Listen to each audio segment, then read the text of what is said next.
दादांच्या अपघाताबाबत अनेकांसह माझ्या मनात शंका आहेत. काहीही चुकीचं आढळल्यास कारवाई व्हावी, सुनेत्र पवारांनी मागणी केली आहे.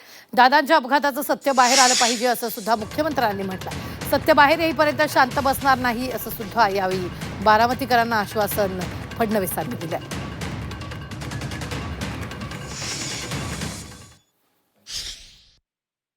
अनेकांच्या मनामध्ये शंका आहेत, त्या तुमच्या मनात आहेत, तशाच माझ्याही मनात आहेत. या शंकांचं नक्कीच निरसन झालं पाहिजे. प्रत्येक प्रश्नाचं उत्तर आपल्याला मिळालं पाहिजे. यासाठी मी स्वतः पुढाकार घेत देशाचे पंतप्रधान आदरणीय नरेंद्र मोदी साहेब आणि गृहमंत्री आदरणीय अमित शाह साहेबांची भेट घेऊन चर्चा केली. त्यांनीसुद्धा निष्पक्ष आणि सखोल तपासाचे स्पष्ट निर्देश दिलेले आहेत. आणि विशेषतः ज्याचा वहिनींनी उल्लेख केला, दादांचा ज्या प्रकारे अपघात झाला त्यातनं प्रत्येकाला मनातनं असं वाटतं की अपघाताचं सत्य काय आहे हे बाहेर आलं पाहिजे. मी सभागृहातही सांगितलं, आज देखील या ठिकाणी सांगतो, जोपर्यंत हे सगळं सत्य बाहेर येत नाही आम्ही कोणीही शांत बसणार नाही, स्वस्थ बसणार नाही. हे सत्य आम्ही बाहेर आणल्याशिवाय या ठिकाणी राहणार नाही. महाविकास आघाडी सुनेत्र पवारांसोबत हा शब्द सुप्रिया सुळेंनी सुनेत्र पवारांना शब्द दिलाय.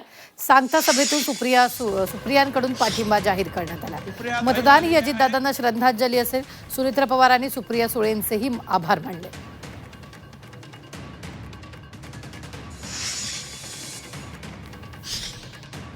आणि बारामतीची आन बान आणि शान जी 6 दशक महाराष्ट्राच्या आणि देशाच्या राजकारणात राहिली आहे ती टिकून ठेवण्याची नैतिक जबाबदारी ही आपल्या सगळ्यांवर आहे आणि आमच्यावरही.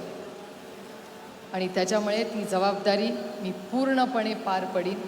पुन्हा एकदा महाविकास आघाडीच्या वतीने आपल्या सगळ्यांना शब्द देते की या संघर्षाच्या काळात, या इलेक्शनमध्ये आणि पुढच्या या संपूर्ण विकासामध्ये आपण सगळे एकत्र राहू. दादाला मनापासून आदरांजली अर्पण करते. सुरुवातीलाच मी सर्वांचेच मनापासून आभार मानते.